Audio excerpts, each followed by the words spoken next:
오늘 강의는 설날 이전에 말씀드려야 하는데 연휴가 끝나고 하게 돼서 매우 유감스럽습니다. 특히 요즘 세대들은 이 제사를 미신처럼 생각하는 사람들도 있고 또 현실을 위주로 생각하기 때문에 제사를 소홀히 생각하는 사람도 있습니다. 그래서 오늘은 이 제사를 지내야 하는 이유와 또 제사를 지내지 않으면 어떤 일이 벌어지는지 그 메커니즘을 알려드리겠습니다. 이 제사는 멀고 먼 원시시대, 즉 고대 때부터 시작되었습니다. 요즘 사람들은 그때의 제사를 샤머니즘이라고 하는데, 그것은 그 당시의 사람들이 신의 가호로 재앙을 피하기 위해 시작된 정성이라는 뜻입니다. 즉 옛날 사람들은 이 제사를 통해서 신의 가호를 받으면 좋지 않은 재앙을 피할 수 있다라고 해서 정성껏 제사를 지냈던 것입니다. 넓은 의미에서 제사는 그와 같은 뜻에서 시작되었지만 우리나라에서 하는 제사는 그보다 훨씬 더 사실감이 있고 또 직접적인 이 조상에 관한 제사입니다. 우리나라는 하늘에 있는 신한테 하는 것이 아니라 조상들한테 제사를 지내는 것이다 라는 이야기입니다. 물론 다른 나라에도 그들만의 제사가 있지만 우리나라에서 하는 제사는 다음과 같은 이유에서 시작된 것입니다. 이 라디오에서 소리가 나는 이유는 이 보이지 않는 허공에 그와 같은 소리의 파동이 있기 때문입니다. 이 보이지 않는 허공의 소리의 파동을 라디오가 받아서 소리가 나는 거죠. 그러나 우리는 라디오의 소리는 들을 수 있지만 이 허공에 떠도는 이 파동의 소리는 들을 수 없습니다. 라디오에서 나오는 소리는 들을 수 있지만 이 허공에 지금 돌아다니고 있는 그런 파동의 소리는 들을 수 없습니다. 만약 여러분이 제사를 미신이라고 생각한다면 그것은 이 허공에 떠도는 파동의 소리를 미신이라고 생각하는 것과 같습니다. 그러나 특별히 허공에 떠도는 이 파동의 소리를 들을 수 있는 사람이 있습니다. 우리나라는 역사적으로 그와 같은 사람이 1% 정도는 있어서 그들이 이 도시의 이름을 예언하듯 말하면 그 예언은 정확히 나중에 들어맞는 것입니다.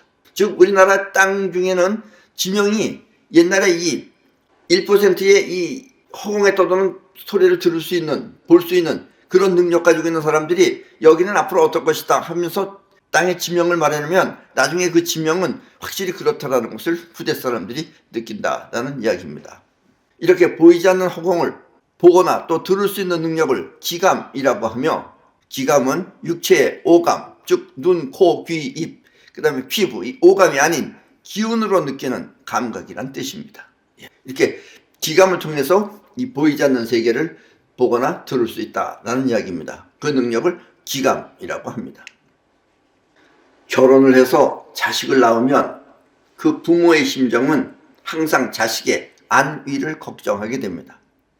우리 자식이 지금 안전한지 위험한지 하는 것을 걱정하게 됩니다. 그리고 무심결에 자식을 지켜주는 것입니다. 그리고 무심결에 부모의 그 염려가 자식을 지켜주는 것입니다.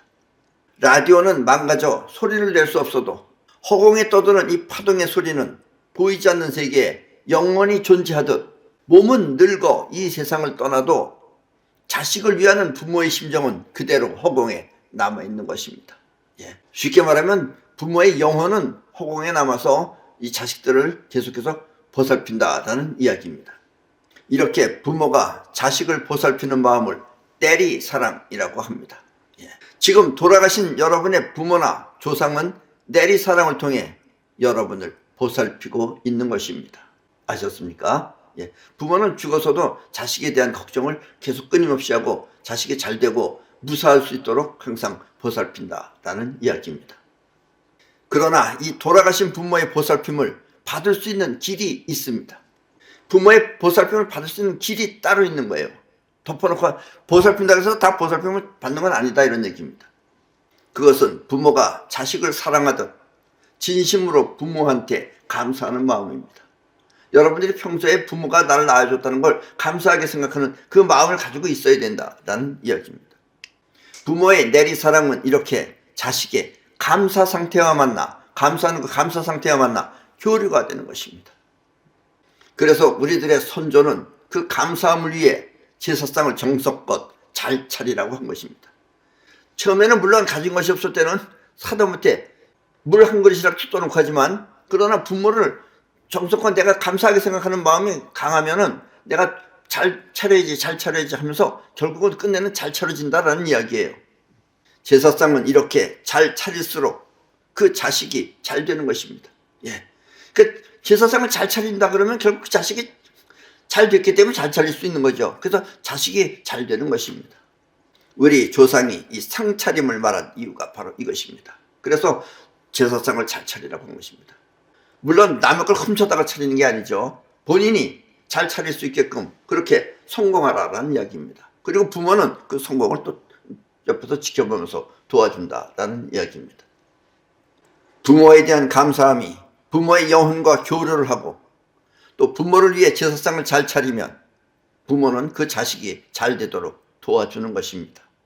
내가 부모님한테 제사상을 잘 차려야지 하고서 마음 먹고 있는 그 자식이 일을 하면은 부모는 그 일이 전부 다 잘 되게끔 영혼으로서 도와준다라는 이야기입니다.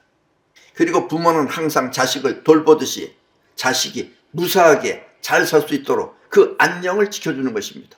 예. 그래서 여러분들이 부모님한테 감사함을 갖고 부모한테 감사함을 제사를 잘 차리면은 부모는 여러분들이 항상 건강하게 또 무사하게 잘 살 수 있도록 여러분들의 안녕을 지켜준다라는 이야기예요.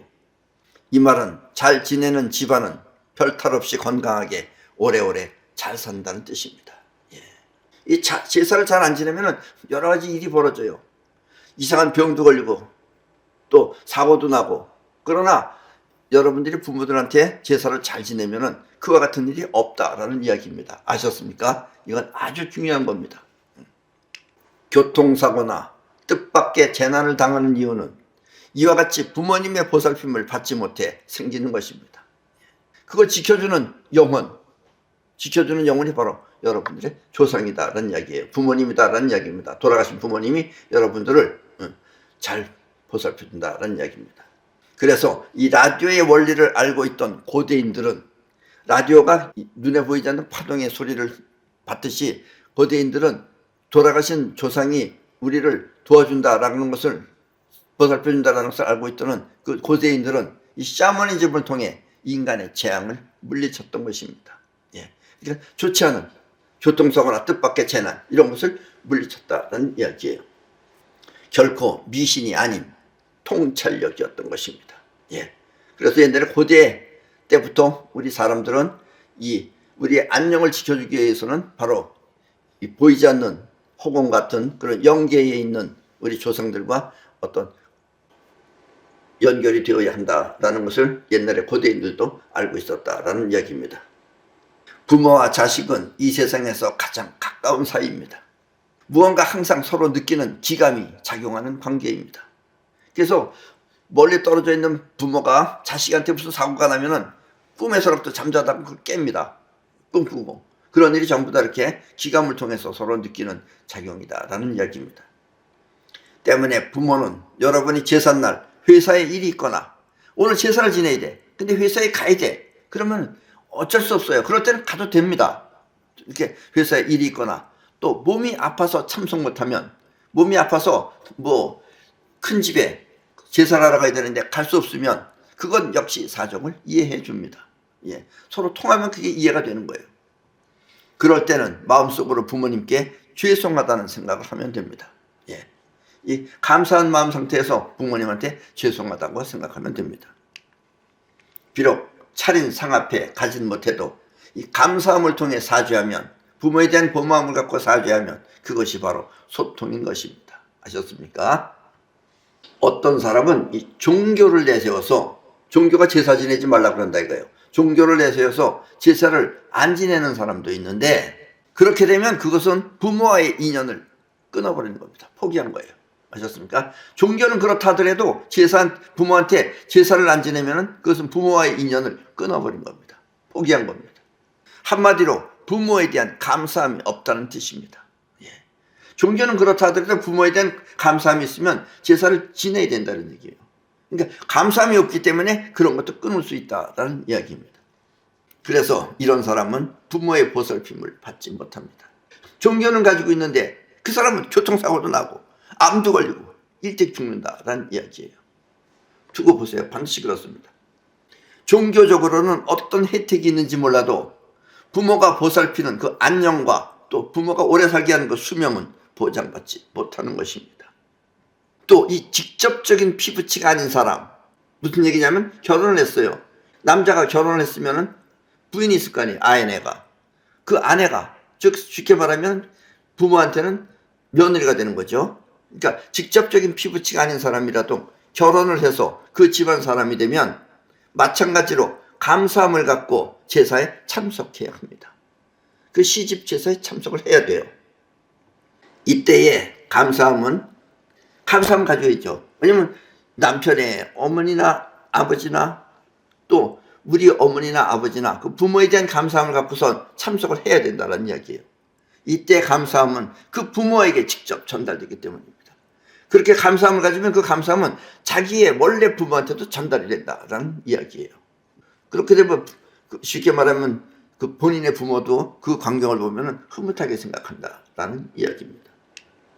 자기 부모의 제사는 참석하고 자기네 부모의 제사는 참석하고 이 시댁 부모의 제사는 무시한다면 그 또한 하늘의 보살핌을 받지 못합니다. 그거는 그렇게 되면 그 사람은 뭐냐면 감사함으로 제사하는 게 아니에요. 자기 욕심으로 하는 거지. 자기 애착으로 하는 거지. 왜냐하면 그 사람은 진정한 감사 상태가 아니기 때문입니다. 이 감사 상태가 돼야지만이 보살핌을 받을 수 있다는 이야기입니다. 아셨습니까? 그래서 이 오늘 강의를 듣고 제사를 안 지내면 무사하지 못하고 또 안녕을 보장받지 못하는구나 해서 제사를 지내면 오늘 강의를 듣고 제사는 그래서 지내야 되는 거구나. 그래야지 내가 무사하게 오래오래 살 수 있겠구나 해서 오늘 이 말을 듣고 여러분들이 제사를 지내면 그 또한 효과가 없습니다. 왜냐하면 부모의 보살핌을 받기 위한 마음가짐이 감사 상태이기 때문입니다. 그런 사람들은 감사를 하는 게 아니에요. 자기 욕심으로 하는 거지. 그런 건 혜택이 없습니다. 그러니까 부모에 대한 감사 상태에서 제사를 지내야 된다는 이야기입니다. 감사함을 갖고 제사를 지내라라는 이야기입니다. 그래서 여러분은 어린 시절부터 이와 같은 우주의 메커니즘을 자식들에게 잘 설명해 주어야 합니다. 어렸을 때 5살, 6살 때부터 부모에 대한 그 고마움도 느끼게 하고 또 그 감사한 마음으로다가 제사를 지내는 거를 그때 이제 할아버지겠죠. 할아버지 제사를 지낼 때 설명해 줘야 됩니다. 그리고 자식이 그걸 느끼게끔 해줘야 된다라는 이야기입니다. 이 낳아준 부모에 대한 감사함을 가지면 그 자식은 부모가 죽더라도 보살핌을 통해 무사하게 오래오래 잘 살기 때문입니다. 아셨습니까? 자, 옛날에 고대시대 때는 이 샤머니즘이라 그래서 사람들이 이 제사를 잘 지내야지 큰 재앙이 없다라고 생각했어요. 그리고 그때는 여러 가지 신이 있었어요. 그 당시에는. 그래서 신한테 제사를 지냈는데 지금 우리나라에서 하는 것은 신도 아니고 바로 자기의 근친, 즉 아버지의 어머니나 아니면 할머니, 할아버지한테 제사를 지내는 것입니다. 그러면 부모는 항상 자식을 걱정하고 자식이 잘 되길 바라는 마음을 갖고 있기 때문에 그 마음을 그대로 감사 상태를 통해서 받을 수 있다는 이야기입니다. 그러면 부모는 비록 돌아가셔서 이 세상에 없지만 여러분들을 항상 보살피고 또 여러분들의 안녕을 지켜준다라는 이야기입니다. 까딱 잘못하면 이와 같은 우주의 작용을 많은 사람들은 놓치기 쉽습니다. 아셨습니까? 예, 그럼 다음 명절 때까지 건강하게 잘 지내시기 바랍니다.